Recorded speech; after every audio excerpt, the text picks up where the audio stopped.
Okay, guys, let's continue with our coding. So we looked at the getters and the setters. Now there's something else that we need to look at, and I think it is very important that in everything that we do, we try to understand exactly what transpires. So this time we will be looking at constructors. And I am just going to get rid of all this so that we can work on what we want to work with. So let me just run this. So everything has been erased. That's fine.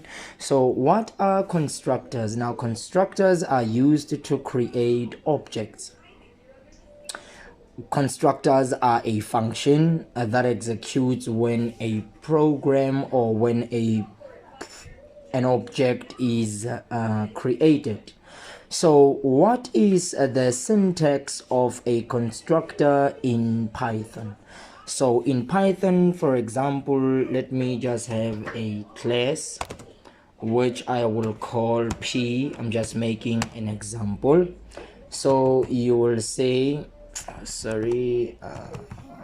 defining a function, and when I say underscore and you see this in it, this is a sign that you are defining a constructor.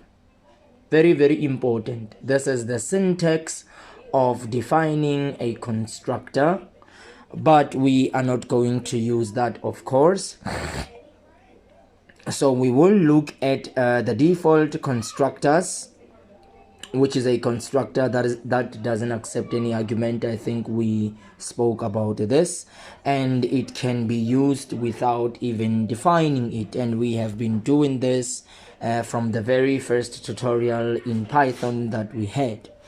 And then I am going to restrict myself with this person's class. So I have a class which I call a person, and it will have a default constructor. So what I'm going to do there, I'm going to use the term pass. And if we try to hover over here, it says pass is a null operation. When it is executed, nothing happens. Okay, it is used as a placeholder when a statement is required synthetically, but no code needs to be executed. So this is exactly what pass is. So pass, in other words, just ensures that an exception is not thrown to us, as you will see just in a few minutes. So when I say pass, it is just it is used as a placeholder when a statement is required synthetically, but no code needs to be executed. Okay, that is fine. So this is what we use the pass for. Very, very important. So what is it that we are going to do in here? So first of all, what we are going to do, we have declared a person, a class, person, and pass. Will ensure that nothing happens. So it ensures that no no error exception is thrown. So that is why we need to have this pass. So I'm going to declare an object of a person, and remember, this is a constructor that accepts no arguments. And what I'm just going to do there, I'm going to use the old way of doing things. I'm going to say person.name and immediately assign it a value of Sam, and a person.age and assign it a value of 23. And then secondly, I'm just going to have print out So I'm just going to print and I'm going to say name, and I'm going to use concat in there and just say what is it that we say there. So I'm going to say person dot name. Very important. I'm going to copy this and paste, and then here I'm going to say age, but remember in here I cannot concatenate an int. I will have to use in here an age, and this is the new way of this. Now look in here, because I don't have a method. Please be very careful. I don't have a method in here, so pass will ensure that an exception is not thrown, and I'm creating a person's object called person with small caps, and then dot name. The name is Sam, the age is 23, that I can be able to print the name and the age, and I can try to run this and I will have name and age without having any problem. Very, very important here, because I don't want to define a function that I will have to call in order to have access to whatever that I want. So this is just a basic thing, something new that you have learned. Whenever you have a class and you don't have a method or a function, you just use the pass. The pass will ensure that an exception is not thrown, and then you will do whatever that you want to do, because we have it over pass, and it was said that pass is a null operation. Very important.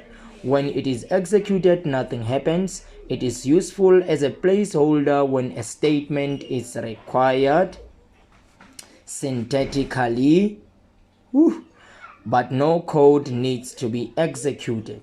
Very important. So this is what it does.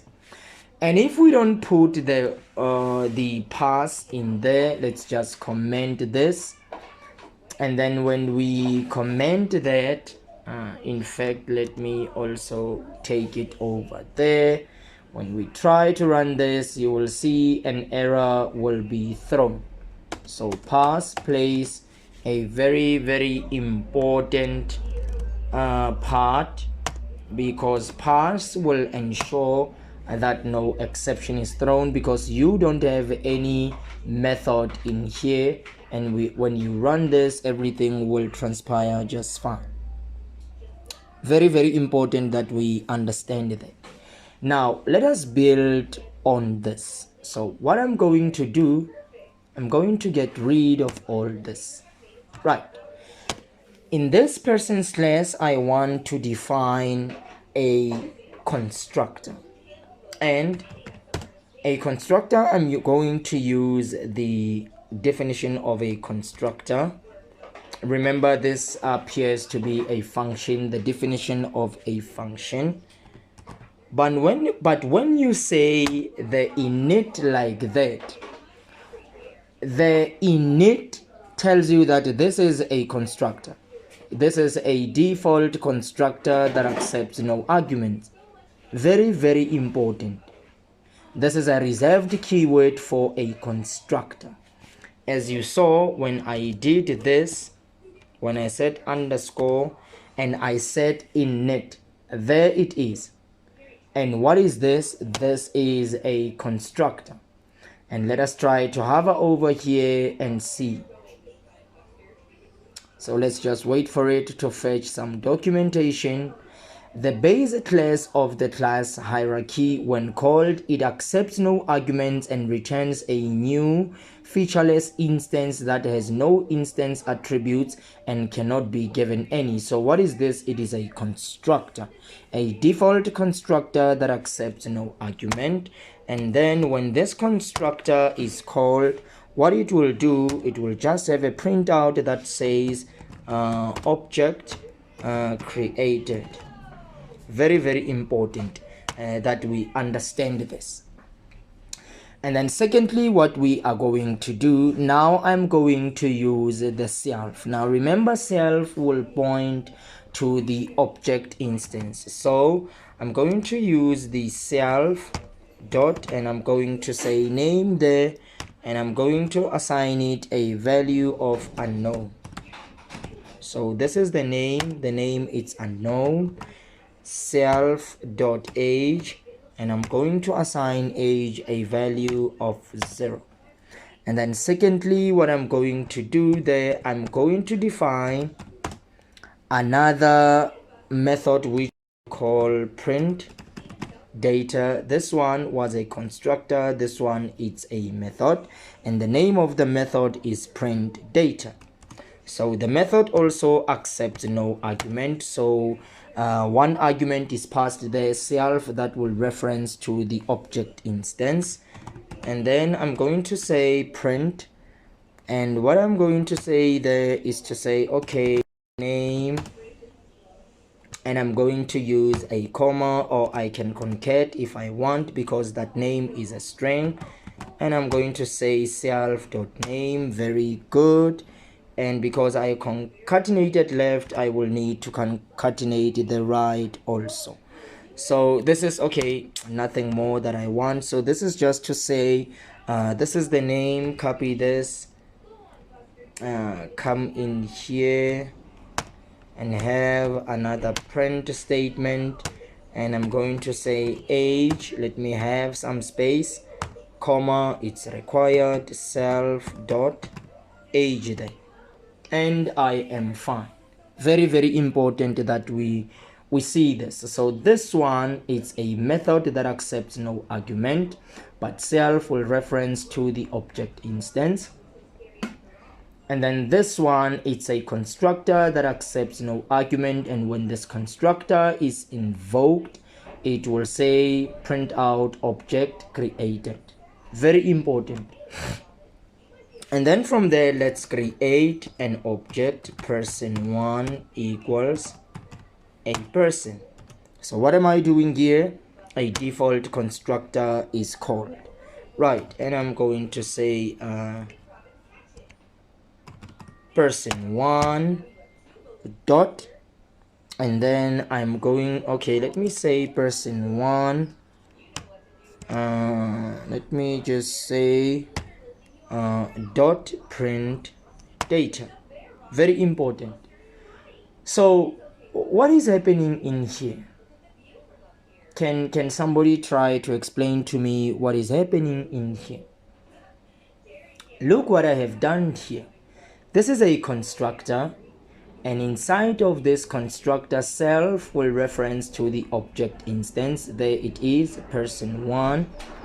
And then I'm saying self.name is unknown and self.age equals to 0. And I'm having a method which is called print data. Very important.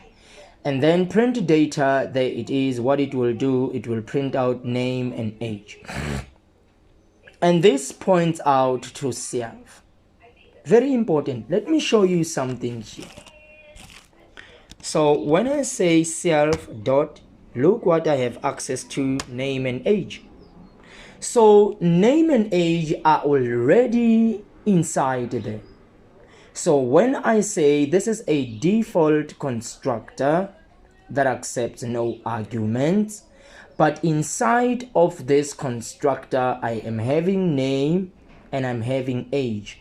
And when I define a method, already name and age, I have access to them because they are there inside of your constructor. And when I come here, I don't have to say person1.name equals this, person1.age equals that. Something secondly that we need to learn. Very, very important. In the previous tutorial, we looked at gets and set. And the set value that we saw, we didn't also have to have a person's object.name and assign it a value. Please, you might go and want to look at that. So just look into that. The tutorial that we had in Python was called getters and setters. There are a lot of things that we dealt with that might be very similar to what is happening in here. So let us try to run this and see whether it will compile. So a default constructor was invoked. There it is, a default constructor that accepts no argument. The first thing that it does is to print out object created. And then secondly, we invoke the method print data, and then it prints out the name and the age. Something very important worthy of noting. And then we can have something else. I can come here and say person2 equals a person, right? And I'm still invoking a default constructor, and I can say persons2 dot name, and I can assign it a value of Sam, and I can say persons2 dot age, and I can assign it a value of 23. Very important. And then I can come here and say persons2 dot print data. Are we going to have a problem with age? No, we are not, because we did not concat this. We used a comma in there. So when I try to run this, object created, the name is Sam and the age is 23. So this is what we called method reusability. We create a method once and we can use it in different ways in which we want. And what am I doing in here? I am going to the instance dot name, and I'm assigning the name this time as Sam and the age this time as 23. So I am overriding the name and the age that we find here in our constructor function. Very important. So I will not print unknown, and I will not print age of 0 there. But in the very first one, because I did not use an instance to provide name and age, it will print out those default ones that you have there in your default constructor. Very, very important that we see that. And then let us continue now and define a parameter constructor, a constructor that accepts some parameters, because these ones are parameterless. This is a parameterless constructor. This one is just a method. This one is a constructor. Now let's go and try to define a constructor that now accepts some arguments. So what I'm going to do, can you please allow me to get rid of all this, please? Right. And then what I'm going to do in there is to define a function, a constructor. Sorry, I already have that. I'm very, very sorry. So self, remember, first of all, will refer to an object instance, but this time my constructor accepts two arguments. So the first one will be a name and the second one will be an age. Very important. And I can still have a print that says object created, nothing new in this. And then I can say self dot name that is equals to the name that will be passed in there. Very, very important. When you pass in a name, sorry, what am I doing? When you pass in a name, it as an argument in your constructor, it will take that name and assign it in here, and self dot age is equals to the age. So when you pass in the age, it will pass the age there. Very, very important that we understand that, and indentation plays a significant role. So let me have a function or a method which I call print data. A method will accept no argument, and what it will do is just to print out for me the name plus self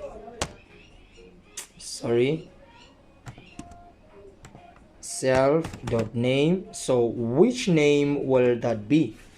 The name that you pass in on your constructor will be saved inside here. So I am accessing that name in here.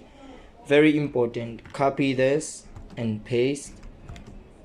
Right, and then here I will have my age, and here I will say self.age. Very important. And then one thing that I will do is to create a person's object. So I will say person obj equals a person. Now this time I'm not calling a default constructor. I'm calling exactly the constructor that I have created. Now when I do this, now see what is happening. It asks for the name and also for the age. So the name is Sam, use your comma, and the age it's 23. So that is fine. So persons object dot print data. Very important. And let us see the kind of a printout that we will have. We are having a problem. There is a problem there. And what causes the problem now? Right, it says can only concat a string, not an int. So there's a problem there. So let me see. There we are. We are trying to concatenate an int. So we just need to use a comma there. And when we try to run this, object created, name is Sam and age is 23. So this one, it's a constructor that accepts an argument. And this is the syntax for a constructor in Python. Very important that we understand this, guys. So thank you very much for watching, and I will see you in the next tutorial.